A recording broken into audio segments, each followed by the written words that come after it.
선교사님들을 위해서 기도했는데 특히 마요한 선교사님을 위해서 기도해 주시기 바랍니다.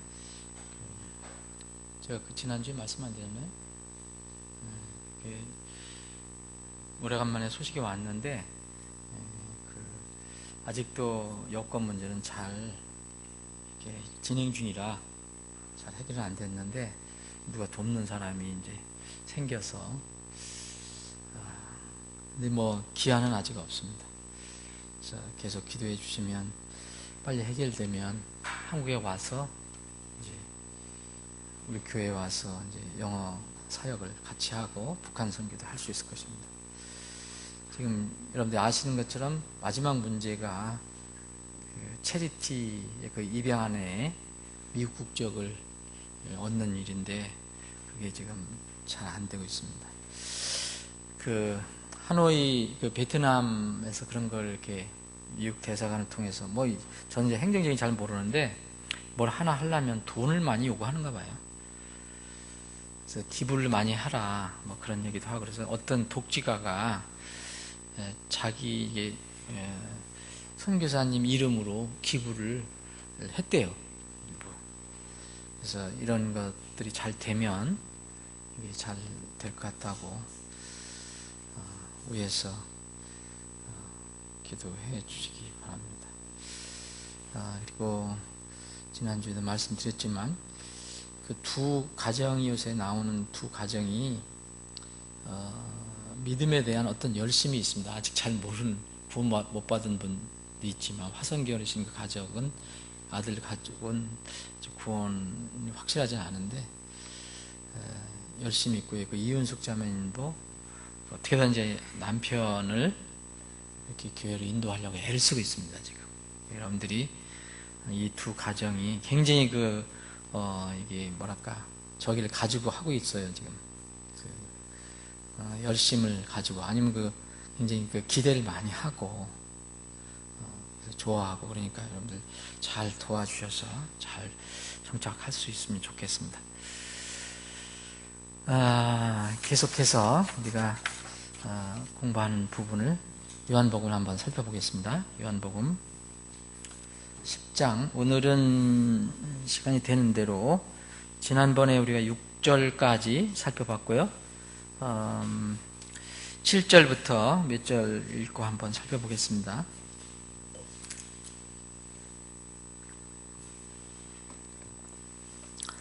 그때 예수님께서 다시 그들에게 이르시되 진실로 진실로 내가 너에게 이르노니 나는 양들의 문이니라. 나보다 먼저 온 자들은 다 도둑이요 강도이나 양들이 그들의 말을 듣지 아니하였느니라. 내가 곧 문이니 누구든지 나를 통해 안으로 들어가면 구원을 받고 또 들어가고 나오며 꼴을 얻으리라. 우선 여기까지만 보겠습니다. 우리가 6절까지 살펴봤는데 안타깝게도 예수님의 첫 비유로 가르치신 교훈은 사람들이 그 진정한 의미를 깨닫지 못했습니다. 그래서 예수님은 다시 그들에게 이번에는 조금 더 직설적으로 설명을 해 주십니다. 1절부터 6절까지 는 주님께서 5절까지는 직설적인 것이 아니었죠. 이렇게 약간 확실하게 얘기를 안 하셨는데 여기서는 이제 직설적으로 누가 무엇이다라는 것을 얘기를 해줍니다. 그래서 나는 양들의 문이라고 이제 주님께서 직접 이제 얘기하십니다. 여기 5절까지는 누군가라는 것을 확실히 얘기를 하시지 않으셨죠. 나는 양들의 문이라. 이것은 1절에서 처음에 말씀하신 그 문이 예수님 자신이라는 것을 이제 밝히신 것이죠. 1절에서 문을 통해 양 우리에 들어간다. 문이 나왔는데 2절 그런데 2절에 도둑 강도도 나왔잖아요. 이 도둑 강도를 이제 주님과 연결해서 이제 설명을 하십니다. 나는 문이라 하신 것은 이제 여러 문들 중에서 이제 하나의 문인데 그분이 바로 유일하신 문 예수님이라는 것을 얘기하고요. 1절에 도둑도 나왔고 강도도 나왔습니다. 근데 이게 이제 8절에 직접적으로 도둑이 누구고 강도가 누구고라는 것을 다시 이제 구체적으로 설명해 주시죠. 여기서 나는 문이다, 나는 양들의 문이다 라고 말씀하신 것은 하나의 문을 얘기합니다. 하나의 문. 그래서 유일한 문인데 여러 문들이 있는 데서 문을 얘기하는 게 아니고 유일한 그 문을 얘기합니다. 주님께서는 항상 이것을 지금 시대 사람들은 일반 종교를 가지고 있는 사람들이나 또 아주 자유주의적인 그런 기독교인들은 이걸 이제 타협하기 시작하는데 예수님이 편협하고 독선적이라는 그런 얘기를 하죠. 내가 곧 길이요 진리요 생명이 나를 말미암은 것은 나를 통하지 않고서 아무도 아버지께 못 온다, 오지 못하느니라. 그래서 유일한 것을 얘기합니다. 유일한 것. 바로 이것이 이제 예수님께서 말씀하신 유일한 좁은 문이죠. 너희는 좁은 문으로 들어가라. 멸망하는 인도하는 문은 넓고 그 길이 넓고 거기로 들어가는 자가 많고 생명을 인도하는 문은 좁고 그 길이 좁아 그것을 찾는 자가 적다. 예수님께서 지금 이제 양들의 문과 도둑과 강도를 구체적으로 말씀하시는데 예수 그리스도에 의해서 그리고 예수 그리스도를 통해서 복음 사역의 장에 들어가지 않는 사람들은 이 말씀에 의하면 다 도둑입니다. 다 강도입니다. 이게 너무 심한 말 아니냐? 그렇지 않습니다. 하여튼 예수 그리스도에 의해서 예수를 통하지 않고 복음 사역에 들어가는 사람들은 다 그렇습니다. 그의 동기가 어떠하든지 간에 그의 어떤 나름대로 선한 동기가 있었든 없었든 간에 예수님은 불법으로 간주하십니다. 예수를 통하지 않는 것은 다 그렇습니다. 하나님의 부르심을 받고 그리스도와 그분의 교회에 관한 마음으로 시작한 것이 아니고 다른 생각이나 동기에 의해서 사역을 하는 사람들이 이 세상에 지금 많이 있습니다. 이런 사람들은 대개 자기의 삶의 수단, 생계 수단으로 하거나 또는 다른 어떤 그 욕심이 있죠. 세상적인 야망이라든지 또 이 세상의 안락을 추구하는 방법. 그런 사람들이 있잖아요. 대형교회 뭐 하나 맡으면 평생 뭐 한다 이런 얘기도 하고 이 세상의 안락, 세상 사람들로부터 받는 그런 명예를 목적으로 복음 서약에 왔다면 그리고 들어오려고 한다면 그 사람은 주님의 교회 안으로 들어온 도둑과 강도입니다. 세상에서 정당하게 생계를 유지하기 위해서 어떤 또는 사업을 정당하게 하는 사람이 자신과 자기의 가족의 유익과 안락을 위해서 일하는 것은 나쁜 것이 아니죠. 좋은 것이죠. 요새 게으르고 무책임한 사람들도 많잖아요. 가장들도. 이렇게 게으르고 무책임한 사람들과 비교하면 오히려 이런 사람들은 격려를 받아야 할 일입니다. 그런데 하나님의 복음을 전하는 하나님의 종으로 부름받아서 들어오는 그 장은 좀 다릅니다. 하나님 복음을 위해서 부름을 받았다는 사람이 자신과 자신의 가족의 물질적인 유익을 위해서 교회에서 일하거나 사역 현장에서 일하는 것은 거짓 직분자라는 것입니다. 그 스스로 자기가 이 말씀에 의하면 거짓 직분자라는 것을 드러내는 것이죠. 성경에도 이런 종류의 사람들이 소개되고 있습니다. 슬픈 일이지만 소개되고 있습니다. 돈 욕심이 동기가 돼서 그 주님의 그 사역장 안으로 들어온 사람이 있습니다. 신비 중에 신비지만 나중에 정체가 드러난 가룟 유다는 대표적인 사람입니다. 도둑과 강도였습니다. 그 외에도 사도 바울을 버리고 세상으로 돌아선 사람들이 많이 나오는데 그 마지막 최종적인 그 결론은 어떻게 난지 모르지만 어쨌든 성경은 더 이상 얘기하지 않기 때문에 그 사람들의 종말은 그런 불행한 것으로 끝난 것을 생각합니다. 사도 바울을 돕다가 완전히 세상으로 돌아서 버린 사람이 있습니다. 부겔러와 허모게네라는 사람이 있습니다. 디모데후서 1장 15절에 보면 이 사람이 나옵니다. 바울 사도는 이 사역을 하고 마지막에 이제 거의 자기가 주님께서 자기를 부르실 것이라는 것을 생애 거의 막바지에 이르렀을 때 자기를 괴롭히고 자기 이 복음을 이렇게 배반하고 떠난 사람들, 이 주님의 이름을 더럽히고 또 복음을 방해한 이런 사람들의 이름을 다 기록했습니다. 참 안타까운 일인데, 이 부겔러 허모게나가 나오고 또 같은 그 디모데 후서에 나와 있는데, 부겔러 허모게나는 디모데 전서에는 하나님의 이름까지도 이렇게 신성 모독 죄까지 범하는 후메네와 알렉산더라는 사람을 또 기록을 합니다. 그리고 교회 안에서 속되고 헛된 말장난을 하던 후메네와 빌레도도 기록을 하고 있습니다. 그리고 지독하게 바울 사도에게 악한 일을 많이 행했던 구리 세공업자 알렉산더라는 사람도 기록을 하고 있습니다. 그리고 교회에서 명예와 권력욕으로 교회 안에서 으뜸이 되기를 좋아했던 디오드레베라는 사람도 기록되고 있습니다. 사도 요한이 기록하고 있습니다. 이런 모든 사람들은 주님께서 경고하신 도둑과 강도의 부류에 들어가는 사람들입니다. 영원한 책, 이 세상에서 유일하게 영원한 책, 이 성경에 자신의 이름이 악한 자로 기록된다면 얼마나 불행합니까? 사랑하는 여러분, 여러분들의 이름이 악한 사람으로 이 영원한 성경책에 기록이 된다면 참 불행할 것입니다. 근데 우리는 얼마나 행복합니까?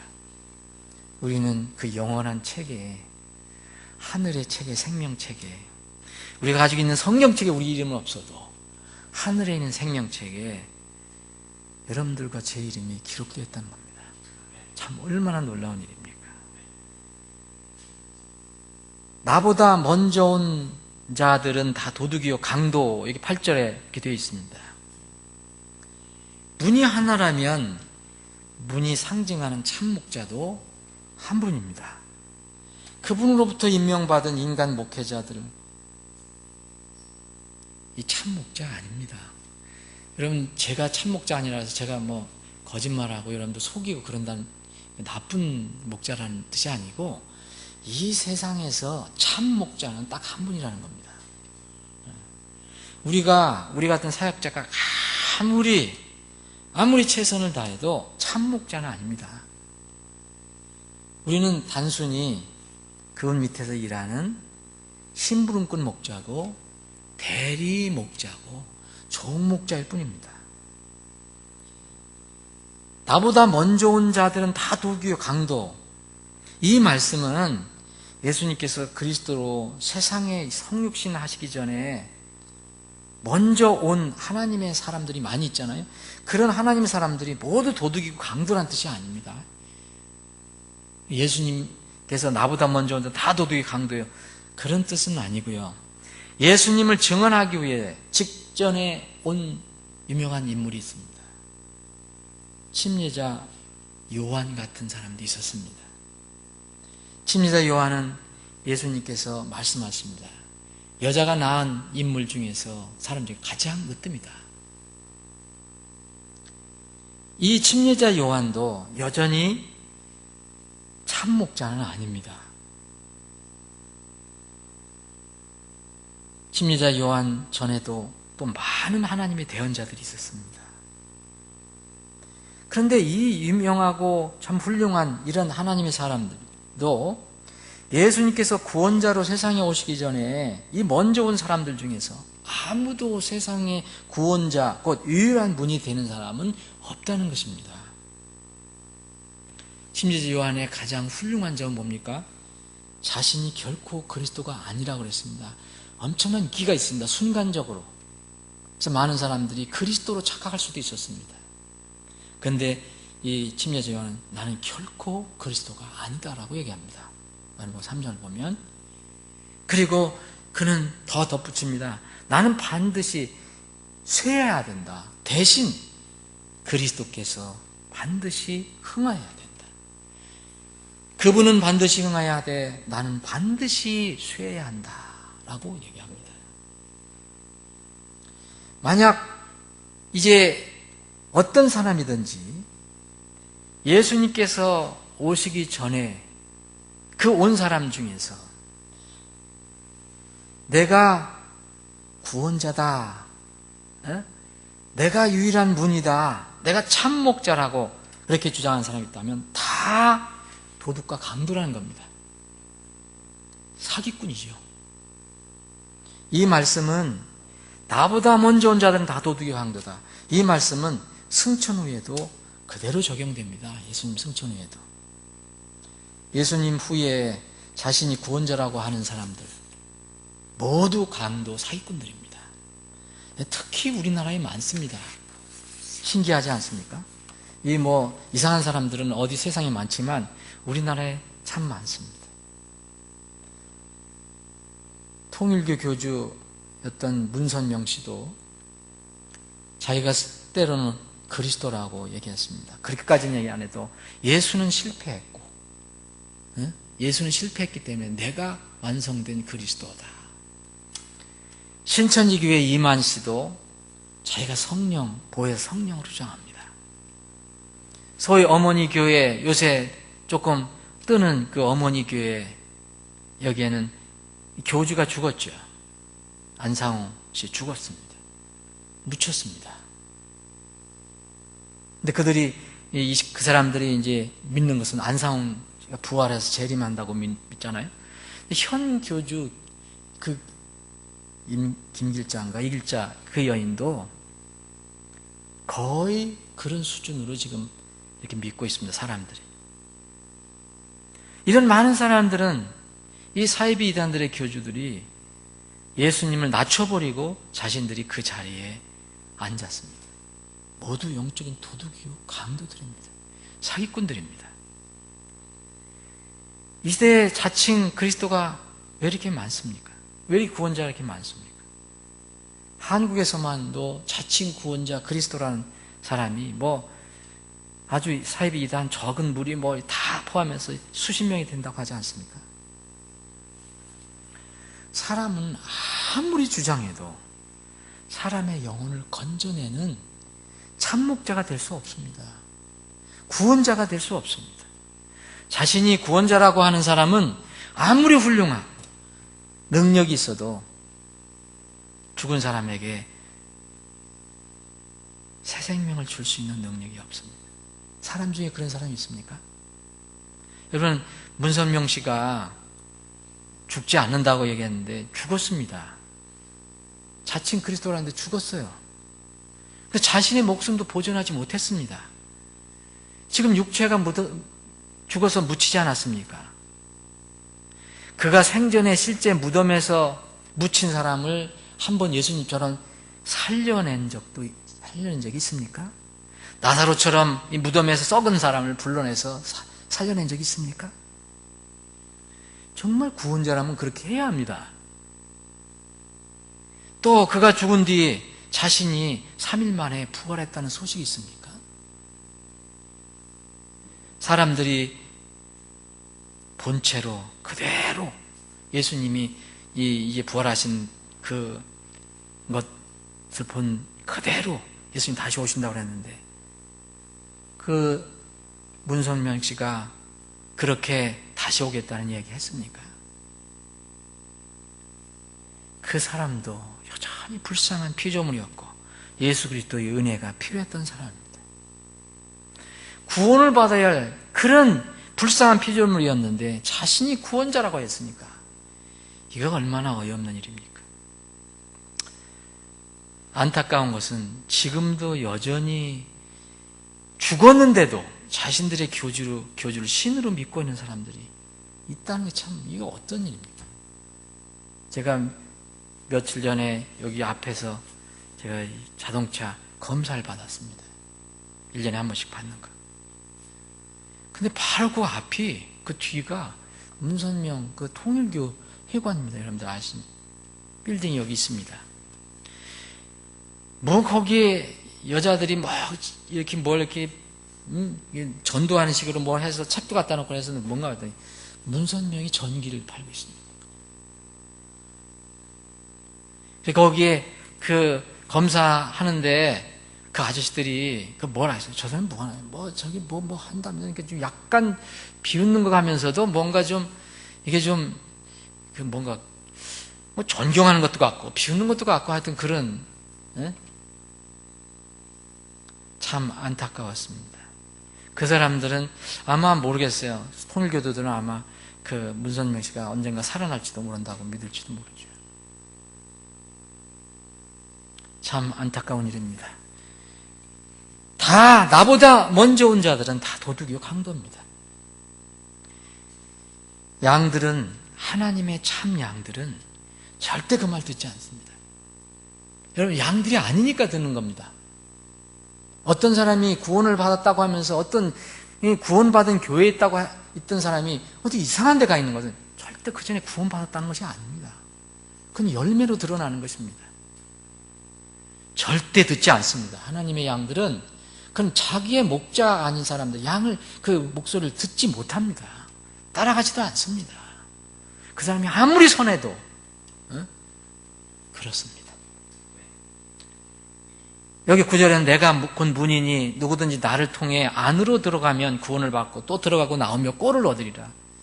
주님께서 이 요한복음 10장에서 뭐 다 그렇지만 여기 10장에 특히 보면 이 한 절 한 절이 너무 귀중합니다. 이 9절도 보면 예수님께서 반복해서 말씀하신 거잖아요, 지금. 오직 유일한 구원자 되시는 참목자, 유일한 문, 그분만이 구원의 생명을 줄 수 있습니다. 사람들이 그 문으로 들어가야 할 가장 긴급한 이유는 뭐합니까? 구원을 받아야 한다는 절박성 때문입니다. 그 문만이 유일한 길이고 문이기 때문에 사람들은 반드시 그것으로 들어가야 합니다. 구원을 받은 후에 그 문을 통해 들어오고 나갈 수 있다고 했고요. 또 마지막으로는 꼴을 얻을 수 있다고 했습니다. 이 말씀을 읽으면 다윗의 시편이 떠오릅니다. 주는 나의 목자시니 내게 부족함이 없으리로다. 그분께서 나를 푸른 풀밭에 누이시며 잔잔한 물가로 인도하시고 내 혼을 회복시키시며 자신의 이름을 위하여 의의 길로 인도하십니다. 풀밭 정말 초장에 누이시고 그럼 뭐 왜 누이십니까? 풀이 알맞게 있고 먹을 수 있고 잔잔한 물가로 물도 마시고 주는 나의 목자인 내가 부족함이 없으리로다. 하나님의 양이 된 사람에게는 사실 부족한 것이 없습니다. 근데 왜 우리가 부족한 것을 만날 느낍니까? 마음에서 나오는 욕심 때문입니다. 여러분들이 진실로 하나님의 말씀을 그대로 믿으신다면 하나님의 말씀이 잘못된 게 아니고 우리 마음에 문제가 있는 것입니다. 하나님께서 인색하신 분입니까? 아니라고 했습니다. 넉넉하신 분이라고 했습니다. 우리가 뭔가는 우리 마음속에서 욕심이 있기 때문에 만족 못하고 자정 못하고 때로는 불평불만 하는 거죠. 빌립보서 4장 19절에 이런 말씀이 있습니다. 오직 내 하나님께서 그리스도 예수님을 통해 영광 가운데서 자신의 부요하심에 따라 너희의 모든 필요를 공급하시리라. 바울 사도가 빌립보 교회에게 얘기했습니다. 빌립보 교회는 가장 찢어지게 가난한 교회였습니다. 근데 그 사람들에게 그리스도 예수님을 통해서 하나님께서 영광 가운데서 자신의 부요하심에 따라 너희의 모든 필요를 공급하신다고 얘기했습니다. 여러분들 아주 찢어지게 가난한데 이런 얘기 누가 해준다면 어떻겠습니까? 때로는 기분 나쁠 수도 있습니다. 빌립보 교회에 주신 말씀입니다. 광야의 이스라엘이 어떻습니까? 신명기 2장 이하 보십시오. 8장 29장 40년 동안 신발이 닳지 않았다고 그랬죠. 옷이 헤어지지 않았다고 그랬죠. 우리 하나님입니다. 그런데 그들은 날마다 불평했습니다. 하나님이 약속하시고 그렇게 공급해 주셨는데도 더 욕심이 있으니까. 아주 모든 나라가 가물어 가서 모두 굶어 죽고 기아에 허덕일 때 엘리야가 굶었습니까? 굶지 않았습니다. 엘리야가 또 광야로 나갔을 때 아무것도 먹을 것이 없을 때 굶었습니까? 굶지 않았습니다. 하나님께서는 우리에게 늘 주신다고 말씀하셨습니다. 근데 우리는 그것을 잘 못 믿는 것입니다. 왜 또 우리가 만족을 못 느끼느냐 하면 하나님께서 예수님께서 약속하신 것처럼 너희들 그거 걱정하는 거 다 준다. 그런데 먼저 하나님의 왕국과 그분의 의를 구하라. 이거를 우리가 잘 못합니다. 그렇기 때문에 늘 불만이 생기는 겁니다. 이것만 있으면 먼저 하나님 왕국과 그분의 의를 구하면 사실 그분이 다 채워주시고 또 혹 부족한들 우리가 뭘 더 욕심이 있겠습니까? 이렇게 이 유일한 구원자 되신 참목자 예수님께서는 이렇게 얘기합니다. 내 본분이다. 나를 통해서 누구든지 나를 통해서 들어가면 구원을 받는다 그랬습니까? 받는다 그랬고요. 또 두 번째는 들어가고 나온다고 그랬고요. 세 번째는 꼴을 넣는다고 그랬습니다. 구원을 베풀어 주시고 또 들어가고 나가고 또 마지막으로는 영육간의 꼴을 공급하시는 것이 참 목자가 하시는 대표적인 세 가지 일입니다. 많죠. 많은 일이 많죠. 그런데 어떤 분들은 잘못 또 오해하는 분들인데 여기서 들어오고 나가고 들어가고 나오며 go in and go out 이 말씀을 오해해서는 안 됩니다. 한번 구원받으면 아무 교회나 들어갔다 나왔다가 이게 자유 아닙니다. 참 요새는 이런 사람들이 적지 않습니다. 아니 이런 구조를 거기다 대면 안 됩니다. 한번 구원받았으면 자유니까 마음대로 들어갔다 나왔다 하라는 그런 얘기가 아닙니다. 이건 참 그래서 우리가 이제 우리도 모를 때가 있고 그렇지만은 성경 말씀이 왜 이렇게 이런 것이 주어졌는가를 살펴볼 필요가 있습니다. 들어가고 나온다는 것은 일종의 유대인들의 관용 표현입니다. 관용적인 표현인데 주제는 이겁니다. 이 들어가고 나간다는 것은 뭘 얘기하느냐? 안전과 평안과 자유라는 것입니다. 신명기 28장을 한번 보십시오. 이스라엘 백성들에게 이 말이 우리는 익숙하지 않지만 이스라엘 백성들에게 얘기하면은 이게 무슨 말인지 이해를 할 수 있는 내용입니다. 신명기 28장 6절 보면 내가 들어와도 복을 받고 나가도 복을 받으리라. 들어가고 나오는 것을 얘기합니다. 열왕기상 3장에도 이런 말씀이 있습니다. 특별히 이런 내용이 오해를 막기 위해서 찾아보는 겁니다. 솔로몬 왕이 이 다윗을 대신해서 왕이 되었습니다. 그런데 두려웠습니다.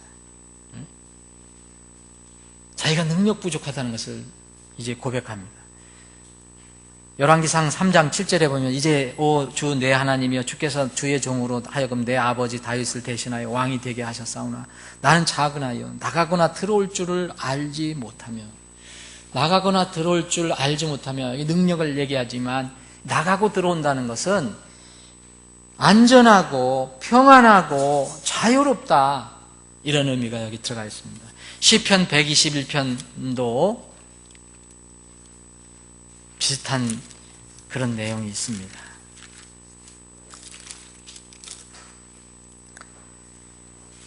시편 121편 여기 우리의 안전을 얘기해 주는 겁니다. 평안과 안전. 시편 121편 7절 본 주께서 모든 악으로부터 너를 보존하시며 또 네 혼을 보존하시리로다. 주께서 너의 나가고 들어오는 것을 지금부터 영원토록 보존하시리이다. 그래서 이 모세가 마지막으로 이제 기도를 하는 게 나옵니다. 민수기에 보면, 민수기 21장을 보면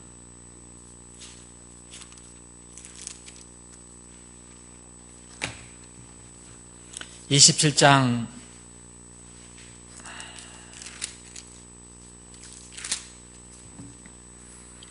15절 보면 모세가 주께 아뢰어 이르되 주 곧 모든 육체의 영들의 하나님께서 한 사람을 이 회중 위에 세우사 그가 그들 앞에서 나가고 그들 앞에서 들어오게 하시며 또 그들을 밖으로 인도하고 또 데리고 들어오게 하소서. 그리하사 주의 회중이 목자 없는 양같이 되지 않게 하옵소서 하니라. 이 어떤 목자가, 리더가 그 양들을 들어오고 나가게 할 수 있게 해달라. 그 당시는 이것을 이해하려면은 이제 지금 이 시대로는 우리가 사는 그 거주 환경으로는 이해가 안 되죠. 그 당시는 어떻게 살았습니까? 이 성벽을 다 쌓았죠. 성벽을 쌓고 그 안에 도시를 만들어서 거기서 살았습니다. 그래서 성경을 읽어보면은 이 여호수아도 그렇고 여호수아기에 그 전쟁할 때도 그렇고 그 여리고성이 굳게 닫혔더라 그랬잖아요. 평안하고 안전할 때는 성문을 자유롭게 드나들었습니다. 그 기억하시죠? 자유롭게 들어가고 나갑니다. 그런데 전쟁이 일어나거나 무슨 일이 생기면 안전하지 않을 때는 문이 닫혀서 자유롭게 출입할 수 없게 됩니다. 여기서는 바로 그것을 얘기합니다. 내가 꼭 문이니 누구든 나를 통해 안으로 들어가면 구원을 받습니다. 문을 한번 들어오면은 구원을 받습니다. 그리고 난 뒤에는 안전합니다. 항상 안전하고 자유롭습니다. 그래 들어가고 나올 수 있습니다. 들어가고 나오면서 골을 넣는다는 얘기합니다. 이렇게 그 얘기 번역을 했지만 들어오고 나가는 것 또 따르고 골을 넣는 것 따릅니다. 세 가지를 얘기하고 있습니다. 정확하게 하려면 구원을 받고 또 들어가고 나오고 또 그리고 골을 얻으리라. 그래서 골을 얻으려고 들어가고 나오는 게 아니고 들어오고 나오는 거 따로, 골을 얻는 게 따릅니다.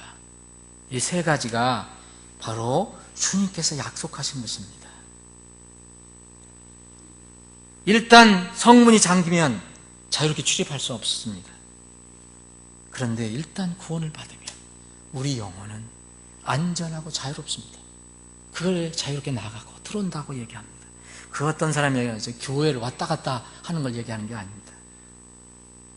육신과 죄를 즐기는 자유를 얻은 것이 아니에요. 많은 사람들이 이것도 착각하죠. 우리가 자유 얻었다면 육신과 죄를 즐기는 것으로 얘기합니다. 초대교회에 있었고 이 시대에도 있습니다. 하나님의 자녀로 안전하게 인이 쳐졌으니까 이제는 영원히 자유로운 사람이 되었다. 죄의 억압에서 이제 중죄에서 그 형벌에서 무거운 죄에서 이제 자유로워졌다. 그것을 얘기합니다. 예수님 안으로 들어가는 사람은 참으로 그 문으로 들어가는 사람은 구원을 받고요. 그 영혼이 자유롭게 활동하고요. 그리고 주님께서 주시는 꼴을 늘 풍성히 먹습니다. 사랑하는 여러분, 여러분들과 저는 우리는 주님의 은혜로 자유로워진 사람입니다. 그러면은 문제는 그 다음이 문제입니다. 들어오고 나오면서 뭘 하느냐 이겁니다. 하나님께서 주시는 꼴을 먹는 겁니다. 세상의 썩은 꼴이 아니라. 그러면 들어오고 나오면서 뭘 하냐? 그 자유를 무엇에 쓰고 있느냐 이겁니다. 많은 사람들이, 적지 않은 사람들이 들어가긴 들어가서 구원을 얻었더라도 이것을 잘못 생각해서 들어오고 나면서 하나님께 주시는 꼴을 얻는 게 아니라 세상의 육신의 그런 꼴을 얻으려고 애를 씁니다. 그래서 바울 사도는 분명히 했습니다. 너희들은 자유로워졌다. 분명히 자유로워졌다. 근데 그 자유를 하나님의 꼴을 얻는 데 써라. 갈라디아서 5장을 보면 그리스도께서 우리를 자유롭게 하려고 자유를 주셨으니 그러므로 그 안에 굳게 서고 다시는 속박의 멍에를 매지 말라. 그 문에 한번 들어간 사람은 자유롭게 들어오고 나올 수 있습니다. 그런데 자유롭게 들어가고 나오면서 무엇을 해야 합니까? 13절입니다. 형제들아 너희가 부르심을 받아 자유함에 이르렀으니 오직 자유를 육신의 기회로 쓰지 말고 사랑으로 서로를 섬겨라. 하나님께서 주시는 꼴, 주님께서 주시는 꼴을 우리가 찾으면요 사랑할 수 있습니다. 내 꼴을 찾고 세상에서 꼴을 찾으면 문제가 일어날 수 있습니다. 베드로전서 2장 16절도 비슷한 말씀입니다.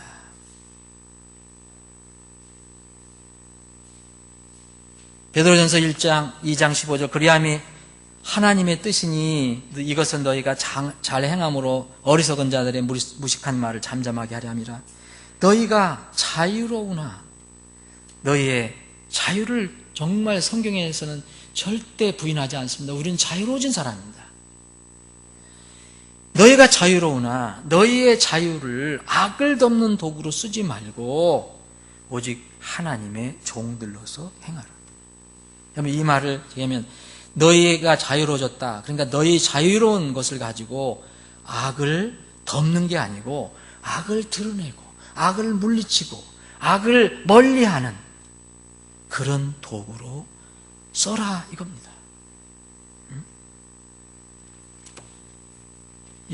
저는 오늘 말씀 준비하면서도 이 한 구절 가지고도 큰 격려를 받았습니다. 우리는 변하지만 우리를 구원해 주신 분은 다의 구원주는 변함이 없는 분이에요. 그분은 여전히 우리에게 생명을 베풀어 주셨고 그 구원 베풀어 주신 거 우리가 여전히 들어오고 나와 할 때 꼴을 주시는 분. 여러분들 이 요한복음 10장 9절만 가지고 주님 만날 때가 이것만 붙들어도 크게 문제가 없을 것입니다. 부디 이 말씀을 통해서 위로를 받으시는 저녁이 되기를 바랍니다. 기도하시겠습니다. 주님, 저희들 모여서 또 말씀을 살펴봤습니다. 말씀 하나하나가 우리에게는 참 큰 힘이 됩니다. 우리가 가진 그 소망이 너무 소중합니다. 이런 소망은, 이런 약속은 세상이 줄 수 없습니다. 하나님께서 예수 그리스도를 통해서 우리에게 주신 것입니다. 그 소망 약속은 절대 변하지 않습니다. 주님께서 약속한 이 말씀을 붙들고 이 저녁에도 힘을 내서 기도합니다. 주님, 기도할 것이 참 많습니다. 우리 교회 이전 문제도 있고 우리 사랑하는 지체들의 여러 가지 문제도 있습니다. 이 문제를 놓고 기도할 때 우리 사랑하는 지체들의 기도를 들어주시옵소서. 우리 교회의 기도를 들어주시옵소서. 특별히 이 3일 저녁에 나와 기도하는 지체들의 그 간구할 때의 그 기도를 들어주시고 하나님의 완전한 뜻과 계획 가운데서 하나님의 영광을 위해서 이루어 주시옵소서. 거룩하신 예수님의 이름으로 기도합니다. 아멘.